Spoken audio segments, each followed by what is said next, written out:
Castali, c'est une solution qui permet de venir remplacer les bouteilles en plastique dans les hôtels, les restaurants et les entreprises. Ça fait 9 ans qu'on existe. On a une entreprise à mission de l'ESS. On a 2500 machines partout en France et 90 collaborateurs. Alors sur le business model même de Castali, nous on loue les machines. On a un intérêt à ce qu'elles restent le plus longtemps possible chez nos clients et donc on a un intérêt à ce que nos clients soient heureux. Donc ça c'est très important. Et puis finalement, quand je disais qu'on était une entreprise à mission, on a un comité des parties prenantes qui intègre les clients. Et donc on a les clients qui finalement c'est un board et qui viennent contrôler le fait que on respecte bien les engagements qu'on a pris en matière de développement durable.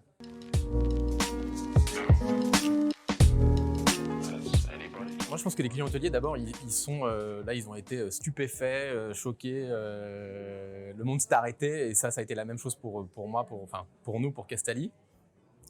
Je pense que cet arrêt, ça a permis de se poser des vraies questions et ça a permis finalement de se remettre en cause. Moi, on m'avait dit que c'était pas possible de s'arrêter.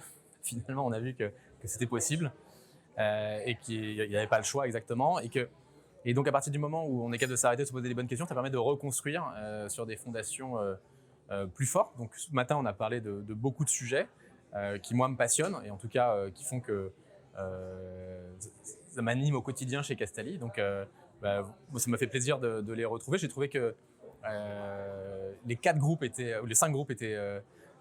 à la fois très différents dans le rendu, mais finalement, il y avait quand même une ligne assez forte commune entre tous les projets. Et puis faire de cette crise une opportunité. Moi, je pense que c'est go with the flow. Ça sert à rien d'essayer de se bagarrer contre quelque chose qui, finalement, un petit virus qui est beaucoup plus fort que tout le monde. C'est un peu d'humilité, je pense. Et puis, ça permet de préparer l'avenir. Et moi, le message que j'ai voulu passer ce matin, c'était le message du changement climatique qui est là. Qu'on a tous une addiction à la vie d'avant et à nos petits conforts qui font qu'on est aujourd'hui où on est sur la période du réchauffement climatique. Ce matin, il y a un intervenant qui parlait depuis 1987, c'est le même sujet, c'est mathématique, ça a été modélisé. Et la question, c'est pourquoi on fait alors qu'on ne fait pas alors qu'on sait.